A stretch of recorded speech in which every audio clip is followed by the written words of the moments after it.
নমস্কার বন্ধুরা, আবার চলে এসেছি একটা নতুন রেসিপি নিয়ে। নতুন না, আমাদের রোজকার জীবনে যে ম্যাগি খাই সেই ম্যাগির রেসিপি। তোমরা বলবে দিদি শেষ পর্যন্ত ম্যাগি? হ্যাঁ, ম্যাগিরও রেসিপি থাকে। অবশ্যই এক একজন এক এক রকম করে। এটা ছোটদের রেসিপি, যারা একদম ছোট চটজলদি খুব সুন্দর ম্যাগি বানাতে চায় তাদের জন্য। এটা জুসি হবে একটু ম্যাগিটা। চলো, সেই জন্যে দেখো কর্ন নিয়েছি, ক্যাপসিকাম নিয়েছি, পেঁয়াজ কুচি, একটু রসুন কুচি, গাজর সব কিছু নিয়েছি। চলো, এখানে কর্নগুলো আগে হালকা করে একটু সেদ্ধ করে নেবো, হালকা করে একটু ফুটিয়ে নেবো, সেদ্ধ হয়ে যাবে। তারপরে জল থেকে তুলে নেবো। এইটা একদম ভাজা ম্যাগি নয়, অনেকে ভাজা ভাজা খায়, অনেকে একদম জুসি খায়, খুব মানে ঝোল ঝোল অনুযায়ী খায়। এটা সেরকম ঝোল ঝোল না, একটু জুসি হবে আর স্পাইসি হবে। আর তার সাথে সাথে তো মানে এই ভেজিটেবিলগুলো রয়েছে, সেইগুলো বাচ্চারা খেলে অবশ্যই খুব ভালো লাগবে, আর অনেকটা কিছুটা সবজিও খাওয়া হয়ে যাবে। অবশ্যই একবার ট্রাই করে দেখো। মানে ছোটরা যারা রান্না করতে চাও, নানা রকম তারা কিন্তু এক্সপেরিমেন্ট করতে চায়, সেই সব ছোটদের জন্যে কিন্তু আজকের রেসিপি। অনেকেই কিন্তু চায় যে একটু করি অন্য রকম করে, সেই সব ছোটদের জন্যে কিন্তু রেসিপি আজকে। চলো, বেশি না বকে এখানে ম্যাগিটা সেদ্ধ করব, তাই এখানে জল নিয়ে নিচ্ছি পরিমাণ মতন। ওটা তো জানোই, কাপ মেপে জলটা নিতে হয়, আর একটু বেশি নেবে, সামান্য আধ কাপ জল একটু বেশি নেবে। আর এখানে আমি ম্যাগিগুলো দিয়ে দিচ্ছি সেদ্ধ হওয়ার জন্যে। আগে আমি এখানে 5টা ম্যাগি সেদ্ধ করে নিচ্ছি। আর এখানে ধরেই দিয়েছি, আস্তে আস্তে জল ফুটলে ওরা মোটামুটি সেদ্ধ হয়ে যাবে। আর যারা লম্বা লম্বা ম্যাগি না খেতে চাও তারা ভেঙে দেবে, আর যারা মানে ওই লম্বা লম্বা সুতোলা ম্যাগি খেতে চাও তারা কিন্তু ভাঙবে না, তারা এরকম রাখবে। আমি জানি ছোটরা কিন্তু লম্বা লম্বা ম্যাগিটা বেশি পছন্দ করে, তাই তো? ঠিক বলেছি। চলো, ওটা সেদ্ধ হোক। আর এখানে দেখো 1 চামচ মতন তেল নিয়েছি, সামান্য 1 চামচ তেল নিয়েছি, তার মধ্যে রসুন কুচিয়ে দিয়ে দিয়েছি, দিয়ে হালকা করে নেড়ে চেড়ে নাও। অবশ্যই ছোটরা তোমরা এটা করে কিন্তু তোমার মা বাবাদের খাওয়াবে, মা বাবা কিন্তু খুশি হয়ে যাবে। চলো, এখানে লঙ্কা কুচিও দিয়ে দিয়েছি, দিয়ে সামান্য দেখো একদম 1 মিনিট মতো নাড়াচাড়া করেই কিন্তু আমি পেঁয়াজ কুচিটাও দিয়ে দিয়েছি। পেঁয়াজ কুচিটাও হালকা করে নেড়ে দিচ্ছি। মিডিয়াম ফ্লেমে রয়েছে, মিডিয়াম টু হাই ফ্লেমে রয়েছে, মিডিয়াম টু লোয়ে না, ঠিক আছে? হালকা করে এটাও 2 মিনিট পেঁয়াজটা ভেজে নিচ্ছি সুন্দর করে। এখানে ছোট বলতে একদম ছোট বাচ্চারা না, একটু যারা একটু বড় বাচ্চা, যারা নানা রকম জিনিস রান্না করতে চায়, নতুন নতুন রোজকার রান্না না, তাদের জন্যে কিন্তু। ছোট বলতে অনেকে বলবে ছোট বাচ্চারা গ্যাসে কী করে রান্না করবে, সেটা না। এখন খুব ছোট না হলেও হালকা ছোট বাচ্চারাও কিন্তু গ্যাস বা ইন্ডাকশানে রান্না করে। আর এখানে গাজরটা কুড়ে নিয়েছি, গাজরটা টুকরো করা নেই, একদম কুড়ে নিয়েছি, লম্বা লম্বা গ্রেটারে দিয়ে কুড়ে নিয়েছি, সেটাও পেঁয়াজের সাথে ভেজে নিচ্ছি। 2 মিনিট পেঁয়াজটা ভেজেছি, তারপরে গাজরটা দিয়ে কিন্তু আমি 2 মিনিট নাড়াচাড়া করে নিচ্ছি। আর গ্যাসের ফ্লেমটা ওই মিডিয়াম টু হাইয়ে রয়েছে, সেটাই কিন্তু ভাজতে হবে। সুন্দর করে ভাজা হয়ে গেছে। তারপরে কিন্তু এরপরে কিন্তু আমি ক্যাপসিকাম দেবো। আর এইদিকে দেখো ম্যাগিটা ফুটতে শুরু করে দিয়েছে, আমি একটু জলের ভেতরে ডুবিয়ে দিয়ে দিচ্ছি, আর কাঁটা চামচ দিয়ে একটু তুলে দেওয়ার চেষ্টা করছি যাতে ম্যাগিগুলো খুব ভালো করে সেদ্ধ হয়ে যায়। আর ইন্ডাকশানে বসালে তো সুবিধা একটাই, ওই উতলে পড়ে যাবে না, সেই জন্যে ইন্ডাকশানে। আর ভাজাটাও তোমরা ইন্ডাকশানে করতে পারো, যারা গ্যাসে ভয় পাও তারা গ্যাস জ্বালাবে না, তারা ইন্ডাকশানে করবে, তাহলে অতটা ভয়ের কারণ হবে না। চলো, তোমাদের আশা করি বুঝিয়ে নিতে পেরেছি। ম্যাগিটা তো ওইদিকে সেদ্ধ হয়ে গেছে, আর ওইদিকে গাজরটাও কিন্তু ভাজা হয়ে গেছে। অবশ্যই যখনই এই দিকে দেখবে তখন গাজরটা মানে ওখানে গ্যাসের কড়াটা কিন্তু অবশ্যই লো করে রেখে দেবে, না হলে কিন্তু সবগুলো পুড়ে যাবে, তাই না?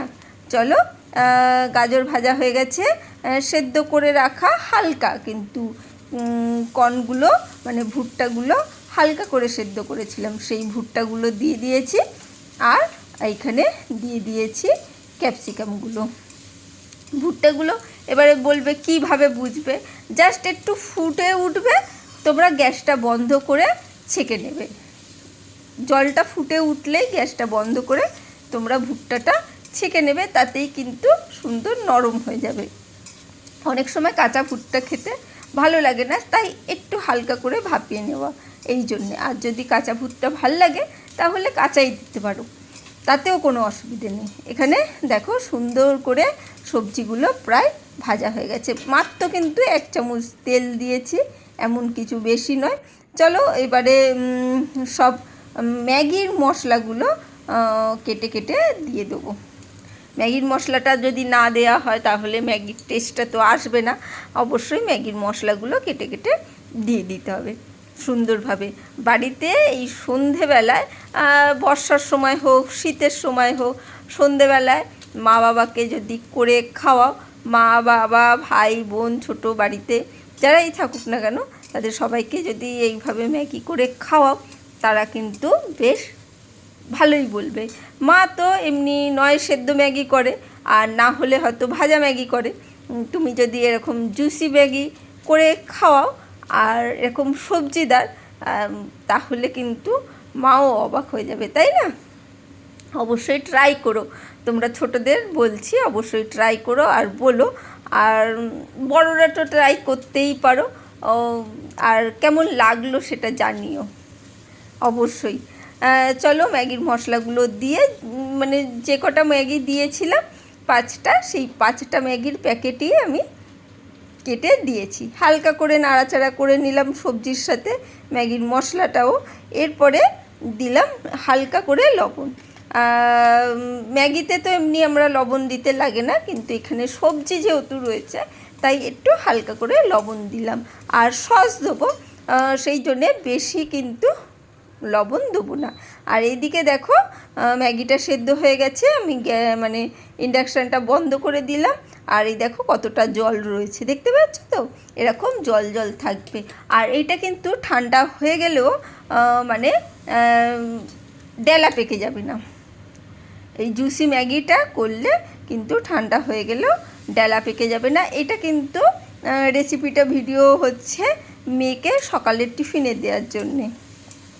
ওকে, এইভাবে কিন্তু মাঝে সাঝে ম্যাগিটাও করে দিই। একটু সোয়া সস দিলাম, একটু চিলি সস দেবো, আর একটু টমেটো সসও দেবো, দিয়ে নাড়াচাড়া করে নেবো। এমনি ম্যাগি করে দিলে কি হয়, ম্যাগিটা শক্ত হয়ে যায়, ডেলা পেকে যায়, বাচ্চাদের কিন্তু খেতে খুব অসুবিধা হয়। তাই এইভাবে করে টিফিনে দিয়ে দেখতে পারো, বাচ্চারা কিন্তু খুশি হয়ে যাবে। এখানে সুন্দরভাবে কিন্তু টমেটো সসটা দিয়েও নাড়াচাড়া করে নিয়েছি সুন্দরভাবে। আর এরপরে আমি ওই ম্যাগি, যে সেদ্ধ করা ম্যাগিটা আমি দিয়ে দেবো। আগে জলটা দিলাম, দিয়ে একটু সবজিটা নেড়ে চেড়ে নিচ্ছি, কারণ সসটা দেওয়ার পর সবজিগুলো দেখো সব এক জায়গায় হয়ে গেছিলো, তাই ম্যাগির জলটা আগে দিয়ে দিলাম। দিয়ে এবারে সবজিটা, মানে সবজির মধ্যে ম্যাগিটা আস্তে আস্তে ঢেলে দেবো সুন্দরভাবে। ঢেলে দিয়ে হালকা করে নাড়াচাড়া করে গ্যাসটা কিন্তু বন্ধ করে দেবো। গ্যাসটা কিন্তু বেশিক্ষণ জেলে রাখা যাবে না। আর এই সময়টায় গ্যাসটা অবশ্যই লো করে দেবে, একদম লো করে দেবে, না হলে কিন্তু চারিদিকে ফুটে ছিটকে গা হাত পা পুড়ে যেতে পারে। এই জিনিসগুলো সাবধানতাটা কিন্তু রাখবে। একটু নাড়াচাড়া করে সবজির সাথে মিশিয়ে কিন্তু আমি গ্যাসটা বন্ধ করে দিলেই একদম মানে হালকা জুসি, একদম অনেকটা স্যুপের মতন ঝোল ঝোল নয়, আবার ভাজাও ম্যাগি নয়, একদম সুন্দর কিন্তু একটা সবজিদার ম্যাগি রেসিপি কিন্তু হয়ে গেল। আর যেসব বন্ধুরা এতক্ষণ ধরে দেখলে আর ভালো লাগলো, তারা অবশ্যই লাইক করতে ভুলে যেও না। লাইক করো আর কমেন্ট করে জানিও। আর যারা ছোটরা দেখছো তারা অবশ্যই, ছোটরা বলতে টিনেজার যারা দেখছো, তাদের কেমন লাগলো এই ম্যাগিটা অবশ্যই বলো। আর ম্যাগি প্রেমীরা তো অবশ্যই জানিও যে কেমন লাগলো ম্যাগিটা। যে ম্যাগিটা মানে ঠান্ডা হয়ে গেলে আঠো আঠো হয়ে যায়, যারা ভালোবাসে তারা তো সেই ঠান্ডা ম্যাগি ডলা পেকে গেলেও ভালোবাসে, সেটা তো নয়, কিন্তু যারা ভালোবাসে না তাদের কিন্তু এইভাবে ম্যাগি খাওয়ালে তারাও কিন্তু ম্যাগি প্রেমী হয়ে উঠবে। সুন্দরভাবে নাড়াচাড়া করে আমি গ্যাসটা বন্ধ করে দিলাম। আর সুন্দর ম্যাগি রেডি হয়ে গেছে। আমি বারবার বলছি এই ম্যাগির রেসিপিটা কিন্তু ভিডিওটা হয়েছিল মেয়ের টিফিনের জন্য। আর মেয়ের যেহেতু স্কুলে ডিম অ্যালাউ নেই, সেই জন্য ডিম দিইনি। আর যদি চাও তোমরা একটা ডিম সেদ্ধ বা ডিমের পোচ এর সাথে নিতে পারো। চলো আজকের জন্য টাটা, বাই বাই, আবার দেখা হবে অন্য কোনো দিন।